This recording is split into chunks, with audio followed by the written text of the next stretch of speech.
ছবিটা দেখলে একটা প্রদীপের ছবি, হ্যাপি দিওয়ালির একটা ছবি কেমন করে আঁকবে ভিডিওটা প্রথম থেকে শেষ পর্যন্ত দেখার জন্য অনুরোধ রইল। একটা প্রদীপ আঁকছি, প্রদীপের শিখাটা প্রথমে আঁকলাম, একটা বড় প্রদীপ আঁকছি, খাতার ঠিক মিডিল বরাবর তোমরা এই প্রদীপটাকে এঁকে নেবে। দেখো, খুব মন দিয়ে দেখো, তাহলে অনায়াসে করতে পারবে। এই ডিজাইনগুলো এইরকমও দিতে পারো, তোমরা অন্যরকমও দিতে পারো, তবে এটা দিলে রং করতে সুবিধা হবে। যেহেতু প্যাস্টেল কালারে করব, একটু ফাঁকা ফাঁকা করে ডিজাইনগুলো দিচ্ছি যাতে রং করতে সুবিধা হয়। এই প্রদীপের স্ট্যান্ডটা হয়ে গেল, পেছন দিকের এই বর্ডারটাও করে দিলাম, প্রদীপ আঁকা হয়ে গেল। এবার এটা দিয়ে একটা কম্পোজিশন করব। শুধু প্রদীপটা করেছিল দিলেও হতো, তাও আমরা একটু সাজিয়ে গুছিয়ে একটু সুন্দর করে করব। এখানে লেখার জন্য হ্যাপি দিওয়ালি কথাটা লিখবো, সেই জন্য আমি স্কেল দিয়ে বর্ডার করে নিয়েছি। তোমরা এরকম বর্ডার করে নেবে, তাহলে প্রত্যেকটা লেখা সমান হবে, ছোট বড় হবে না।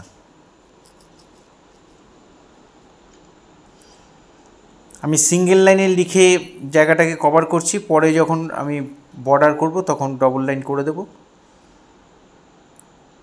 এভাবে ফাঁকা ফাঁকা করে, একটু ফাঁকা ফাঁকা করে সিঙ্গেল লাইনে লিখে নিতে পারো।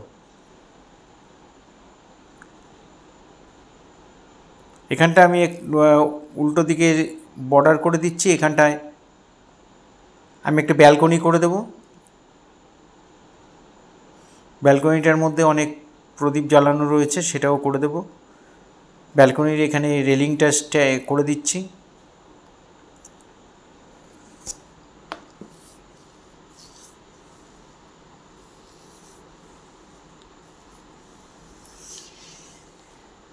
রেলিংয়ের ওপরে এখানে প্রদীপ করে দিচ্ছি, এপাশেও দুটো দিচ্ছি, ওই পাশেও দুটো দিচ্ছি, ব্যালেন্স রাখার জন্য, দুদিকে সমান করার জন্য।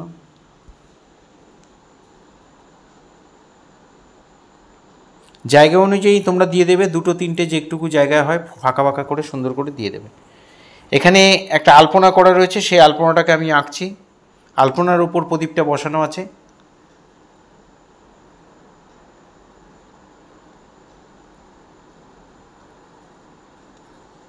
এখানে পাপড়ির মতো ডিজাইন করে দিলাম, এটাও ডবল লাইন করে এখানেও ফুলের পাপড়ির মতো করে দিলাম, পদ্ম ফুলের পাপড়ির মতো।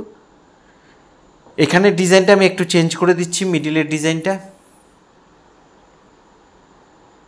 এটা আবার এদিকে ঘুরে যাবে, ওটা ওইদিকে ঘুরে যাবে, মিডিল থেকে আবার এটা এদিকে ঘুরে যাবে।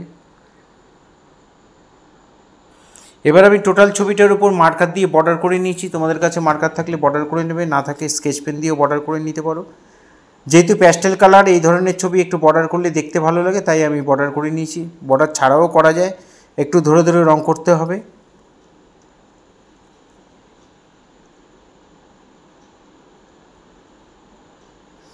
এবার আমরা কালার করব, প্যাস্টেল কালারে করব। দেখো কেমন করে করছি। এখানে লেমন ইয়েলো দিয়ে দিলাম। প্রদীপগুলো জ্বলছে, প্রদীপের আলোতে এই জায়গাটা আলোকিত। তারপরে একটু ডিপ ইয়েলো দিলাম।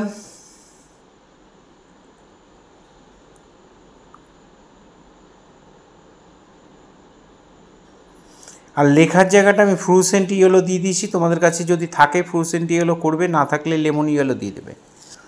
এই পেছন দিকে আমি অরেঞ্জ কালার দিয়ে দিয়েছি, তারপর একটু স্কারলেট দিয়ে মিলিয়ে দিয়েছি। আমি একটু ব্যাকা ব্যাকা করে রঙটা করেছি, তোমরা এইভাবেও করতে পারো, সোজাসুজিও করতে পারো। তারপরে আঙুল দিয়ে ঘষে একটু সুন্দর করে মিলিয়ে দিলাম।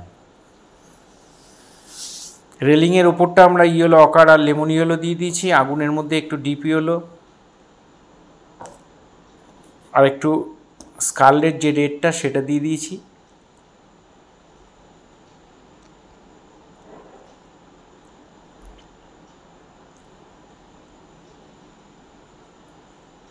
প্রদীপগুলো বানসায়না আর একটু ইয়েলো দিয়ে ভট করে দিলাম। নিচের প্রদীপের নিচের স্ট্যান্ডগুলো ডার্ক ব্রাউন দিয়ে দিলাম। এই রেলিংটার মধ্যে আমি হালকা অরেঞ্জ কালার করে দিচ্ছি, লাইট অরেঞ্জ।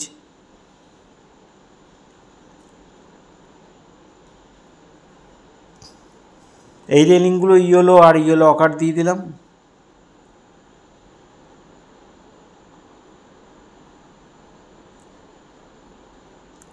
বড় প্রদীপটার মাঝখানে সর্ষের তেল রয়েছে, তাই অনেকটা তেলের কালার ইয়েলো অকার করে দিলাম। পেছন দিকটা রোজ পিঙ্ক করে দিয়েছি। এখানে স্কারলেট করে দিচ্ছি। যেখানে যে কালার দিচ্ছি তোমরা চেষ্টা করবে সে কালার দেওয়ার, ম্যাচিং করে করা, তাহলে দেখতে ভালো লাগবে। অন্য কালার দিলেও হবে, কোনো অসুবিধা নেই, তবে ম্যাচিং করে দিতে হবে, দেখতে যেন ভালো লাগতে হবে। ছবি আঁকলেই হবে না, ছবি দেখতে যেন ভালো লাগে, সেভাবে সাজিয়ে গুছিয়ে করতে পারবে। কোন কালারটার পরে কোন কালারটা দিলে মানাবে ঠিক সেইভাবেই দিয়ে দেবে। এখানে প্লেন ভরাট, কোনো শেড টেড দিইনি। এত ছোট ছোট কাজ শেড দিয়ে ভালো বোঝানো যাবে না, তাই শুধু প্লেন ভরাট করে দিয়েছি।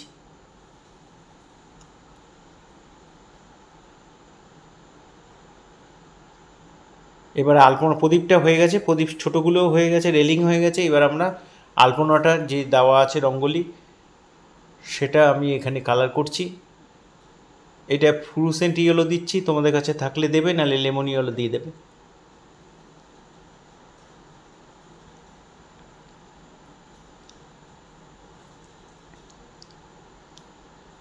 আর মাঝখানে যে ডিজাইনগুলো সেগুলো চেরি কালার দিয়ে দিচ্ছি। না থাকলে তোমরা লাল রং দিয়ে দেবে, কারমাইন যে রেডটা সেটা দিয়ে দেবে।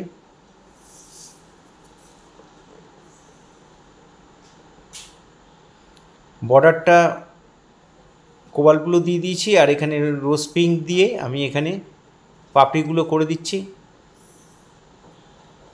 পাপড়িগুলো প্লেন ভরাট করেছি।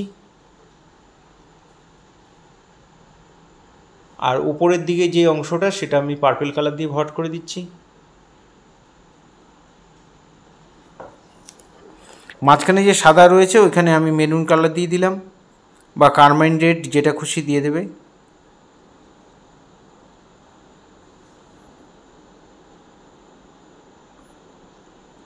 এখানে মেঝেটা ফাঁকা জায়গাটা আমি গ্রে কালার করে দিলাম, দিয়ে একটা আঙুল দিয়ে ঘষে ভালো করে মিলিয়ে দেবো, সাদা সাদা রয়েছে।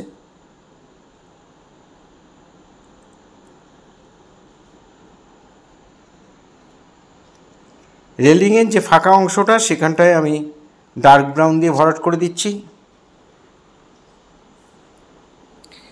এই ধরনের ভিডিও প্রতিনিয়ত পাওয়ার জন্য অবশ্যই আমার একমাত্র YouTube channel Suryadip art gallery আপনারা অবশ্যই সাবস্ক্রাইব করবেন। ভালো লাগলে একটা করে লাইক কমেন্ট করবেন। আর ফেসবুকে যেসব বন্ধুরা ফার্স্ট টাইম আমার ভিডিও দেখছেন তাদের কাছে বিশেষভাবে অনুরোধ যে আমাকে অবশ্যই ফলো করবেন, ভালো লাগলে একটা কমেন্ট করবেন, আপনাদের পরিচিত ছোট ছোট ছেলে মেয়েদের মধ্যে একটু শেয়ার করবেন। পুরো ভিডিওটা দেখার জন্য সবাইকে অসংখ্য অসংখ্য ধন্যবাদ। এইভাবেই সবাই আমার সাথে থাকবেন, পাশে থাকবেন, ভালো থাকবেন সবাই।